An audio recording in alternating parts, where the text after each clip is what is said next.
வணக்கம். இது ஐபிசி தமிழின் பிரதான செய்திகள். முதலில் தலைப்புச் செய்திகள். மன்னாரில் பிரசவத்தின் போது மரணித்த பெண்ணின் உடலம் பகுப்பாய்வு. சிந்துஜாவின் மரண விசாரணைகளை துரிதப்படுத்துமாறும் உத்தரவு. தேசிய மக்கள் சக்திக்கு தாயக மக்கள் வழங்கிய ஆணையை வரவேற்ற சீன தூதுவர். புதிய எதிர்காலத்துக்கான எதிர்பார்ப்பு எனவும் யாழில் கருத்து. தேசிய பட்டியல் ஆசனத்தை சுமந்திரனுக்கு வழங்க திட்டம். கட்சியை படுகுழிக்குள் தள்ளும் செயற்பாடு என்கிறார் நடராசா. நடிகை கஸ்தூரிக்கு பிணை வழங்கிய நீதிமன்றம். ஆட்சேபனை தெரிவிப்பதை தவிர்த்த காவல்துறை. ரஷ்யாவிற்கு எதிராக மிதிவெடிகளை பயன்படுத்த உக்ரைனுக்கு அனுமதி வழங்கிய பைடன். சொந்த நிலப்பகுதிகளில் பயன்படுத்த வேண்டும் என நிபந்தனை. இனி விரிவான செய்திகள். மன்னார் பொது வைத்தியசாலையில் நேற்றைய தினம் பிரசவத்துக்காக அனுமதிக்கப்பட்ட நிலையில் மரணமடைந்த இளம் தாயின் சடலம் மேலதிக பிரேத பரிசோதனைக்காக யாழ்ப்பாணம் போதனா வைத்தியசாலைக்கு அனுப்பி வைக்கப்பட்டுள்ளது. மன்னார் வைத்தியசாலையில் இதேபோன்று மேலும் 2 இளம் தாய்மார்கள் பிரசவத்தின் போது உயிரிழந்த சம்பவம் பெரும் சோகத்தையும் வைத்தியசாலை மீது விமர்சனங்களையும் ஏற்படுத்திய நிலையில் மீண்டும் இளம் தாயின் உயிரிழப்பு பதிவாகியுள்ளது. மன்னார் பட்டித்தோட்டம் பகுதியைச் சேர்ந்த 28 வயதான வேணுஜா என்ற இளம் தாயே நேற்றைய தினம் உயிரிழந்துள்ளார். திருமணமாகி 10 வருடங்களாகியும் பிள்ளை இல்லாத நிலையில் நேற்றைய தினம் பிரசவத்திற்காக மன்னார் மகப்பேற்று விடுதியில் அனுமதிக்கப்பட்ட நிலையில் சிகிச்சையின் போது பிள்ளையும் தாயும் மரணமடைந்துள்ளமை பெரும் சோகத்தை ஏற்படுத்தியுள்ளது. இந்த நிலையில் உறவினர்கள், பெற்றோர்கள் உட்பட நூற்றுக்கணக்கான பொதுமக்கள் ஒன்றிணைந்து மகப்பேற்று விடுதியில் போராட்டம் நடத்திய நிலையில் வைத்தியசாலையில் பதற்றமான நிலை ஏற்பட்டிருந்தது. இதனைத் தொடர்ந்து சம்பவ இடத்திற்கு விரைந்த ஸ்ரீலங்கா காவல்துறையினர் நிலைமைகளை கட்டுப்பாட்டிற்குள் கொண்டு வந்திருந்தனர். அதனைத் தொடர்ந்து சம்பவ இடத்திற்கு சென்று மன்னார் நீதவான் நீதிமன்ற நீதிபதி இறந்த தாயின் சடலத்தை பிரேத பரிசோதனைக்காகவும் மேலதிக விசாரணைகளுக்காகவும் யாழ்ப்பாணம் போதனா வைத்தியசாலைக்கு அனுப்பி வைக்குமாறு உத்தரவிட்டுள்ளார். மன்னார் பொது வைத்தியசாலையில் பிரசவ விடுதியில் கவனஈனத்தால் இந்த வருடத்தில் இடம்பெற்ற 3வது மரணம் இது என்பது குறிப்பிடத்தக்கது.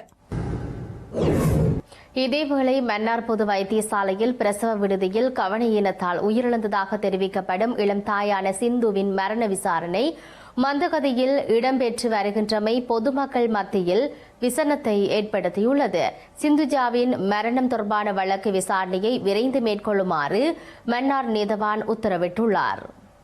மன்னார் வடபகுதியைச் சேர்ந்த இளம் தாய் சிந்துஜா மன்னார் வைத்தியசாலையில் மரணமடைந்த நிலையில் குறித்த மரணம் தொடர்பில் சந்தேகம் இருப்பதாக உறவினர்கள் மற்றும் பெற்றோர்கள் மேற்கொண்ட முறைப்பாடுகளுக்கு அமைவாக காவல்துறையினரின் விசாரணைகள் இடம்பெற்று வருவதாக நம்பப்பட்டு வந்துள்ளது. இருப்பினும் விசாரணைகள் மந்தகதியில் இடம்பெற்றுள்ளமை நீதிமன்ற விசாரணையில் தெரியவந்துள்ளது. சிந்துஜாவின் மரணம் தொடர்பிலான வழக்கு விசாரணை நேற்றைய தினம் மன்னார் நீதவான் நீதிமன்றத்தில் அழைக்கப்பட்டுள்ளது. இதன்போது சில நாட்களுக்கு முன்பதாக குறித்த வழக்கு மன்னார் பிராந்திய குற்றத்தடுப்பு காவல்துறையினருக்கு ஒப்படைக்கப்பட்டுள்ளதாக மன்னார் குற்றத்தடுப்பு காவல்துறையினர் மன்றில் தெரிவித்திருந்தனர். இதுவரை காலமும் மன்னார் மடு காவல்துறையினர் குறித்த வழக்கு விசாரணையை பி வழக்காக பதிவு செய்யாது சாதாரண வழக்காக பதிவு செய்து விசாரணைகளை நடத்தியுள்ளனர். இந்த நிலையில் பாதிக்கப்பட்ட பெண் சார்பாக நீதிமன்றத்தில் முன்னிலையான சட்டத்தரணி டெனிஸ்வரன் மற்றும் சர்மிலன் டயஸின் கோரிக்கையை ஏற்று குறித்த வழக்கு தொடர்பிலான விசாரணையை துரிதப்படுத்தி 2 வார காலத்திற்குள் அறிக்கை சமர்ப்பிக்குமாறும் அதே நேரம் வழக்கை பி அறிக்கையாக தாக்கல் செய்து விசாரணைகளை மேற்கொள்ளுமாறு நீதவான் உத்தரவு பிறப்பித்துள்ளார். குறித்த வழக்கு மேலதிக விசாரணைகளுக்காக டிசம்பர் மாதம் 3ஆம் தேதி தவணையிடப்பட்டுள்ளதுடன் சில மாதங்களுக்கு முன் சிந்துஜாவின் விடயத்தில் தங்களை முன்னிறுத்தி விளம்பரம் தேடிய எவரும் வழக்கு விசாரணைக்கு வருகை தரவில்லை என்பது குறிப்பிடத்தக்கது. இலங்கை தமிழரசு கட்சிக்கு கிடைக்கப்பெற்ற தேசிய பட்டியல் ஆசனத்தை எம்.ஏ. சுமந்திரனுக்கு வழங்குவதற்கான நிகழ்ச்சி திட்டங்கள் முன்னெடுக்கப்பட்டு வருவதாக அந்த கட்சியின் முன்னாள் கிழக்கு மாகாண சபை உறுப்பினர் மார்க்கண்டு நடராசா தெரிவித்துள்ளார். அத்துடன் தேசிய பட்டியல் ஊடாக சுமந்திரன் நாடாளுமன்றம் பிரவேசிப்பது தமிழரசு கட்சியை படுகொலிக்குள் தள்ளுவதற்கான நடவடிக்கையாக அமையும் என களுவாஞ்சிக்குடியில் நேற்றைய தினம் இடம்பெற்ற ஊடகவியலாளர் சந்திப்பில் அவர் எச்சரிக்கை விடுத்துள்ளார். எமது மாவட்டத்தில் அதிகப்படியான தமிழரசு கட்சி உறுப்பினர்களையும் அதிகப்படியான வாக்குகளையும் பெற்றதனூடாகத்தான் இந்த தேசிய பட்டியல் எம்பி தமிழரசு கட்சி கிடைக்கப்பெற்றது.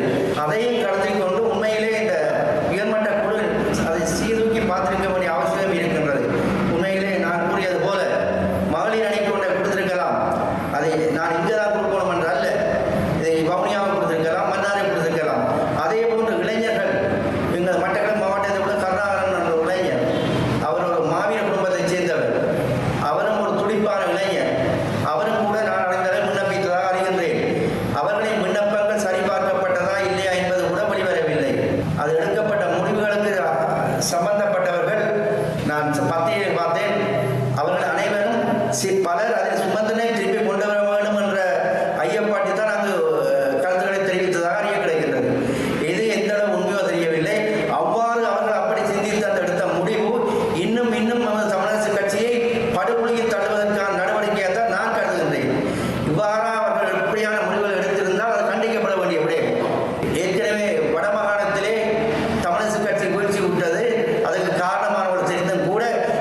மத்திய அரசாங்கத்தை அமைத்துள்ள தேசிய மக்கள் சக்திக்கு வடக்கு கிழக்கு மக்களும் ஆதரவு வழங்கியுள்ளமை நல்லிணக்க ஒருமைப்பாட்டை எடுத்துக் காட்டுவதாகவும் தமிழ் தாயக மக்களின் புதிய எதிர்காலத்துக்கான எதிர்பார்ப்பை வெளிப்படுத்துவதாகவும் ஸ்ரீலங்காவிற்கான சீன தூதுவர் தெரிவித்துள்ளார். இலங்கையில் சீனா தனது ஆதிக்கத்தை நிலைநாட்ட பல்வேறு முயற்சிகளை மேற்கொண்டு வரும் நிலையில் ஸ்ரீலங்காவிற்கான சீன தூதுவர் தலைமையிலான குழுவினர் ஜாழ் ஊடக அமையத்தில் ஊடக சந்திப்பை நடத்தியமை உற்றுநோக்கலை ஏற்படுத்தியுள்ளது. கடந்த கால நாடாளுமன்ற தேர்தல் பெறுபவர்கள் சகல இனங்களுக்கும் இடையிலான நல்லிணக்க ஒற்றுமைப்பாட்டை எடுத்துக் காட்டுகின்றது. நாடாளுமன்ற தேர்தலில் யாழ்ப்பாணத்தில் தேசிய மக்கள் சக்தி பெரும்பான்மையை பெற்றமையானது தமிழ் மக்கள் புதிய எதிர்காலம் ஒன்றை எதிர்பார்ப்பதை காட்டுகின்றது. அதனை நாங்கள் வரவேற்கிறோம். சகல இனங்களும் நல்லிணக்கத்துடன் ஒன்றிணைந்து செயற்படுவார்கள் என்பதை எடுத்துக் காட்டுகின்றது. இது நாட்டின் எதிர்காலத்திற்கு பாரிய பங்களிப்பை வழங்கும் என நாங்கள் நம்புகின்றோம். சீனா இலங்கையின் நீண்டகால நண்பனாகும். கடந்த நாடாளுமன்ற தேர்தலில் இலங்கை மக்களின் ஆணையை சீனா மதிக்கின்றது.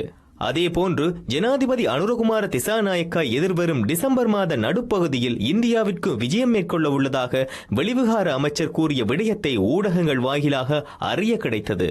இந்தியாவும் இலங்கையும் நெருங்கிய அண்டை நாடுகளாகும். அவரது விஜயத்தினூடாக இரு நாடுகளுக்கும் இடையிலான பொருளாதார ஒத்துழைப்புகளை மேம்படுத்த முடியும். புதிய அபிவிருத்திகளை காண்பதற்கு நாம் ஆர்வத்துடன் உள்ளோம். அதேபோன்று ஜனாதிபதி அனுரகுமார திசாநாயக்காவை பொருத்தமான சந்தர்ப்பத்தில் சீனாவிற்கும் வரவேற்பதில் நாங்கள் மகிழ்ச்சி அடைகின்றோம். இது இரு நாடுகளுக்கும் இடையிலான கலாச்சார ஒற்றுமைப்பாடு மற்றும் பொருளாதார மேம்பாடு ஆகியவற்றிற்கு வழிவகுக்கும் என நாம் நம்புகின்றோம். பொருளாதாரம் உள்ளிட்ட பல துறைகளில் சீனா இலங்கைக்கு அதிகூடிய வாய்ப்புகளை வழங்கியுள்ளது. இலங்கை மக்களின் ஆற்றலும் திறமையும் வளர்க்கப்பட வேண்டும் என்பதே சீனாவின் நிலைப்பாடாகும். ஸ்ரீலங்காவின் 10வது நாடாளுமன்றத்தின் முதலாவது கூட்டத்தில் பங்கேற்ற இருக்கும் தெரிவாகிய நாடாளுமன்ற உறுப்பினர்கள் அனைவரையும் நாளை காலை 9 மணிக்கு நாடாளுமன்ற வளாகத்துக்கு வருகை தருமாறு நாடாளுமன்ற செயலாளர் நாயகம் குசானி ரோஹணதீர தெரிவித்துள்ளார். அத்துடன் புதிதாக தேர்ந்தெடுக்கப்பட்ட நாடாளுமன்ற உறுப்பினர்களுக்கான வழிகாட்டுதல் நிகழ்ச்சி எதிர்வரும் 25ஆம் தேதி ஆரம்பமாக உள்ளதாகவும் அறிவிக்கப்பட்டுள்ளது. ஸ்ரீலங்காவின் 10வது நாடாளுமன்றத்தின் முதலாவது கூட்டத்தில் பங்கேற்கும் நாடாளுமன்ற உறுப்பினர்களின் வாகனங்கள் காவல்துறையினரால் அவற்றுக்காக ஒதுக்கப்பட்டுள்ள நிறுத்தலிடங்களுக்கு அனுப்பி வைக்கப்படும் என்றும் நாடாளுமன்ற செயலாளர் நாயகம் குஷானி ரோஹினதீர அறிவித்துள்ளார். நாடாளுமன்ற உறுப்பினர்களின் கூடங்களில் நுழைவதுடன் வாக்களிப்பு மணியோசை அடிக்கும் வரை அங்கு தங்கியிருத்தல் வேண்டும் என்றும் அவர் குறிப்பிட்டுள்ளார். துணைவி அல்லது துணைவரோடு வருகின்ற உறுப்பினர்கள் அலுவலர்கள் நுழைவாயில் அருகில் இறங்க வேண்டும் எனவும் மற்ற எல்லா உறுப்பினர்களும் உறுப்பினர்களின் நுழைவாயிலின் அருகில் இறங்க வேண்டும் என்றும் அதில் சுட்டிக்காட்டப்பட்டுள்ளது. இதேவேளை புதிதாக தேர்ந்தெடுக்கப்பட்ட நாடாளுமன்ற உறுப்பினர்களுக்கான வழிகாட்டல் நிகழ்ச்சி எதிர்வரும் 25ஆம் தேதி முதல் 27ஆம் தேதி வரை நாடாளுமன்ற அடுத்த வாரம் நடைபெறும் என்றும் அறிவிக்கப்பட்டுள்ளது.